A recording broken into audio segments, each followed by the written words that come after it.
হ্যাঁ, আমি হচ্ছে জহির রায়হান। আমি পিএইচডি স্টুডেন্ট চায়নাতে। আসলে এট এ টাইম আসলে চায়না নিয়ে আসলে আমি কেন প্ল্যান করলাম, ফার্স্টে আমি যখন বিদেশে আসা নিয়ে প্ল্যান করি সেটা আসলে 2020 সালে। আমার 4 বছর লেগে গেছে এখানে আসতে। তবে আমি চায়নাকে কেন সিলেক্ট করলাম, ইউরোপের অনেকগুলো কান্ট্রি বাদ দিয়ে, রিজন একটাই ছিল। আমরা সাধারণত বেসিক্যালি মনে করি থার্ড ওয়ার্ল্ড কান্ট্রি, এশিয়ার একটা কান্ট্রি চায়না, এটাকে আসলে অন্যভাবে চিন্তা করি না। কিন্তু China is famous for the factory. সারা ওয়ার্ল্ডে যত বিজনেস ডোমিনেট হয় চায়না থেকে হয়। একটা জিনিস আপনি চিন্তা করবেন, চায়নাতে একটা নর্মাল শ্রমিক যে প্রতিদিন মিনিমাম 300 RMB, যেটা মান্থলি হচ্ছে 9,000 RMB, যেটা বাংলা 1,53,000 টাকার মতো পাওয়া যায়। তো ধরেন একটা শ্রমিক, একটা সুপার শপে চাকরি করা একটা লোক যা কিছু করে, সে এডুকেটেড হোক আর নন এডুকেটেড হোক, সেই অপরচুনিটি এখানে পাওয়া যায়। স্টুডেন্টদের জন্য তো স্টাইপেন্ড, স্কলারশিপ সব কিছুই থাকে, ফ্রিতে ওরা পড়াশোনা করতে পারে, অ্যাকোমোডেশন পায়, ইভেন গভর্নমেন্ট থেকে স্টাইপেন্ডও তারা পায়। এখন আমরা কি করি, চায়নাকে বাদ দিয়ে বা এই কান্ট্রিটাকে রেখে অন্য কান্ট্রির জন্য চিন্তা ভাবনা করি। কেন আপনি চায়নাতে মূলত আসবেন? কারণ চায়নাতে আসবেন একটাই রিজন, সেটা হচ্ছে আপনি যা আর্ন করবেন এখানে, সেক্ষেত্রে আপনার অ্যাকোমোডেশন কস্টটা অনেক কম, ইভেন আপনার লাইফস্টাইল কস্ট কম। লাইক আপনাকে যদি অ্যাজ এ স্টুডেন্ট হিসেবে, রাইট? অ্যাজ এ স্টুডেন্ট হিসাবে স্টুডেন্ট অবস্থা থেকেই আর্ন করতে পারবেন, আর্ন করা সম্ভব। আপনি ধরেন একটা জিনিস চিন্তা করেন, একটা স্টুডেন্ট এখানে যারা পিএইচডি মাস্টার্সে গ্র্যাজুয়েশনে যাদের রেজাল্ট ভালো সবাই স্টাইপেন্ড পায়। আপনাকে যারা স্টুডেন্টকে ধরেন বাংলা 10,000 টাকা দেওয়া হয়, সে সারা মাসে এই টাকা শেষ করতে পারবে না এখানে। কারণটা হচ্ছে কি, এখানে লাইফস্টাইল কস্ট খুবই কম, খাবার দাবার খুবই দাম কমে পাওয়া যায়, ইভেন অনেক কিছু ভালো। এখন আমরা কি করি, ইউরোপে পাড়ি জমাই। কারণ ওখানে লাখ টাকা, ওখানে হচ্ছে যে লাইক আমাদের হচ্ছে যে গিয়ে ডলার একটা ব্যাপার থেকে যে অনেক ভালো লাইফস্টাইল, আমি ওখানকার নাগরিকত্ব হইতে পারবো, এই ব্যাপারটা নিয়ে আসলে মূলত আমরা অনেক বেশি চিন্তা করি অথবা অভাবে করে ভাবি। আপনারা যদি চিন্তা করেন, আপনি ইউরোপে গেলেন, স্টুডেন্ট মাস্টার্স করলেন, আপনাকে বাংলাদেশ থেকে প্রায় 20 থেকে 22-25 লাখ টাকা খরচ করে আপনি যাবেন। ফাইন্যান্সিয়ালি আপনার বাবা মা হয়তো সাপোর্ট দিবে যে ওখানে কি করবেন, একটা কাজ করবেন। এজ স্টুডেন্ট কি কাজ করবেন? হয় রাইড শেয়ার করবেন, ফুড ডেলিভারি, অথবা কোনো একটা জায়গায় কাজ করবেন। এজ স্টুডেন্টের সাথে যেই টাইপের জব হওয়া দরকার সেটা কিন্তু আপনি পাচ্ছেন না। ওকে, সেটা করে আপনি সার্ভাইভ করলেন, করার পরে ধরেন ম্যাক্স ওখানে 1 থেকে 1.5 লাখ টাকা ইনকাম করলেন। মিনিমাম আপনার ওই দেশে 60 থেকে 65,000 খাবার দাবার সহ 70-80,000 টাকা খরচ আছে। মান্থ ইন্ডে যে 80,000 টাকা আপনার থাকলো, 5-7 বছর থাকার পরে আপনি একটা নাগরিকত্ব পেয়ে গেলেন, দেন ওখানে আপনার পরিশ্রম করতে হবে। হয় আপনি চায়নাতে কেন আসবেন? চায়নাতে হচ্ছে আপনার পড়াশোনা ফ্রি, পাশাপাশি আপনার ভ্যাকেশনগুলোতে জব করতে পারবেন, চাইলে টুকিটাকে বিজনেস নিয়ে আপনি চিন্তা ভাবনা করতে পারেন, আপনার পার্সোনালি সেটা নিয়ে আপনি কাজ করতে পারেন। এখানে যেটা হবে, ধরুন এখানে আপনি 1.5 লাখ টাকা সেম টাকাটাই কামাইলেন হচ্ছে চায়নাতে, ইউরোপের টাকাটা এখানেই কামাইলেন। তাহলে এখানে আপনার মান্থলি খরচ হলো স্টুডেন্টের অবস্থায় আপনার অ্যাকোমোডেশনটা ফ্রি, পড়াশোনার খরচ ফ্রি, স্টাইপেন্ড পেলেন ধরেন 50,000 টাকা, 3,000 RMB। সেখানে সাথে আরও পাইলেন হচ্ছে কাজ টাজ করে আরও 50,000, তাই 2 লাখ খরচ করলেন হচ্ছে 10,000, টিকলো হচ্ছে 90,000। ওকে, সব বাদ দিয়ে আপনি মান্থলি 1 লাখ করে সেভ করেন, বছরে 12 লাখ, 4 বছর 48 লাখ। তাহলে 4 বছর শেষে আপনি ইউরোপে কি কত টাকা জমাইলেন? এখানে 10 বছরে কনভার্টেশন যান, আপনার পিআর পাওয়া পর্যন্ত 1 কোটি টাকা হয়ে গেল। আপনি এখান থেকে এবার কাজ করেন, ইউরোপে আবার ব্যাক করেন, আবার আপনি ওখানে যান, যে একটা বাড়ি করেন, অথবা আপনি একটা ফ্ল্যাট কিনেন, অথবা একটা বিজনেস প্রতিষ্ঠান দেন। তাহলে সেক্ষেত্রে আপনার নাগরিকত্ব হয়ে গেলো, বিজনেসের চান্সও হয়ে গেল, বাড়ি থেকে আপনার ইনকামও হয়ে গেল, আপনার লাইফস্টাইলও সেটেল হয়ে গেল। কথাটা একটা জায়গায় যে আমরা ছোট জিনিসটাকে ছোট ভাব থেকে অনেক কিছু করা যায় যদি না আপনার মেন্টালিটি ওটা থাকে। আপনি যদি পরিশ্রমী হন, দক্ষতা থাকে, আপনি যে কোনো জায়গায় ভালো করবেন, সেটা হোক চায়নাতে, সেটা হোক ইউএসএতে, হোক জার্মানিতে, হোক অস্ট্রেলিয়াতে, হোক ফ্রান্সে। বাট মেন জায়গাটা হচ্ছে আমার একটা কথা, সেটা হচ্ছে যে আপনাকে চিন্তা করবেন যে আপনার কোন জায়গাটাতে বেসিক্যালি ফোকাস করা দরকার। আপনাকে খাওয়া তো আগে খাবেন, বড় চিন্তা আপনার দরকার আছে, কিন্তু সময়টা নিয়ে করেন। এবার আসি এখানকার এডুকেশন কোয়ালিটি নিয়ে, প্লাস এখানকার ইউনিভার্সিটি নিয়ে। ধরেন আপনি বাংলাদেশের স্টুডেন্ট, ঢাকা ইউনিভার্সিটি বুয়েট হচ্ছে আপনার জন্য স্বপ্ন, কিন্তু আপনি ওয়ার্ল্ড র্যাঙ্কিং কখনো চিন্তা করছেন যে ঢাকা ইউনিভার্সিটির ওয়ার্ল্ড র্যাঙ্কিং কত, বুয়েটের ওয়ার্ল্ড র্যাঙ্কিং কত? হ্যাঁ, ওটা আমাদের দেশের জন্য বেস্ট প্রতিষ্ঠান, কিন্তু চায়নাতে যদি আপনি টপ 300 ইউনিভার্সিটিতে চান্স পান, তাহলে সেক্ষেত্রে আপনার ঢাকা ইউনিভার্সিটি যতটা বিট করে প্রতিযোগিতা নিয়ে আপনাকে চান্স পাইতে হয়, অতটা কষ্ট কিন্তু চায়নাতে না। আপনি তার থেকে আরও ওই চেষ্টাটা করলে আরও ভালো এখানকার ইউনিভার্সিটি পড়তে পারবেন, যেটা নাকি এখানকার জন্য বা বাংলাদেশের জন্য, যেটা বুয়েট এবং ঢাকা ইউনিভার্সিটি আরও ভালো ইউনিভার্সিটি পড়তে পারতেছেন, ভালো টিচারের সাথে মিশতেছেন। এখন আপনি বুয়েটে পড়ে যদি ইউএসের স্বপ্ন দেখেন, তাহলে চায়নাতে আপনার গ্র্যাজুয়েশন, মাস্টার্স, পিএইচডি করার পরে আপনি ওয়ার্ল্ডের যে কোনো কান্ট্রির স্বপ্ন দেখতে পারবেন বলে আমার মনে হয়। সো আপনি আপনার স্বপ্নকে ওভাবেই তৈরি করেন যে স্বপ্নটা আপনার জন্য ইফেক্টিভ হবে আপনার স্বাদ এবং সাধ্যের মাঝখানে। যেমন আমি একটা ফাইন্যান্সিয়ালি কথা বলবো, আপনার বিদেশে পড়ার খুব ইচ্ছে, কিন্তু আপনার বাবার সেই অ্যাবিলিটিটা নাই।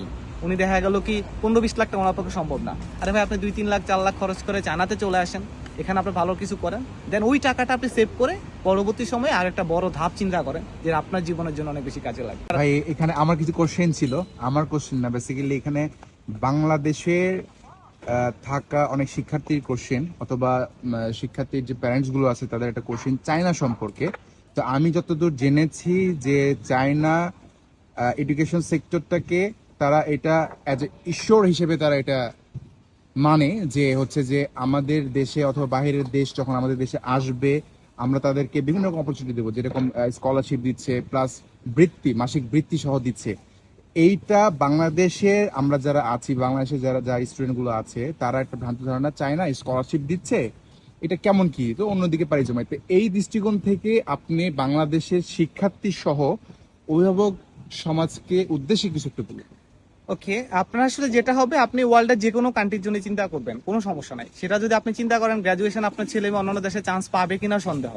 এখানে বাংলাদেশ থেকে একমাত্র চায়নাতে এসএসসি কমপ্লিট করা ছেলেটা ডিপ্লোমা করার জন্য আসতে পারে, ইন্টার কমপ্লিট করা ছেলেটা গ্র্যাজুয়েশন আসতে পারে, গ্র্যাজুয়েশন কমপ্লিট করা ছেলেটা মাস্টার্সে কমপ্লিট করা ছেলেটা এখানে আসতে পারতেছে, যেটা একটা ইজি এন্ট্রি।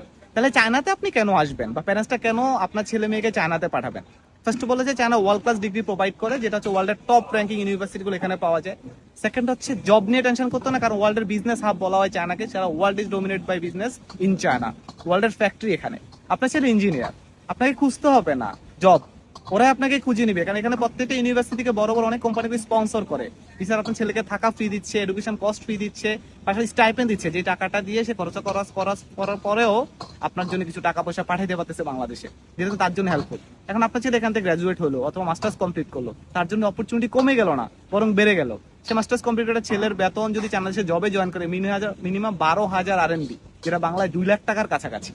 তো আপনি চিন্তা করেন, আপনার ছেলেকে ইউরোপে পাঠাইলেন, সেটেলমেন্ট 5 বছর পরে যে আমি ওখানে নাগরিকত্ব পাবো, কিন্তু আপনার ছেলেকে এভাবে বড় করেন যে আপনার 10 বছর পরে সে ইউএসএ তে, কানাডাতে জার্মানিতে একটা বাড়ি কিনবে এখানকার টাকা দিয়ে, এবং সারা ওয়ার্ল্ডে যত কিছু বলবেন এত ইজি ওয়েতে এখানে আসা যায়।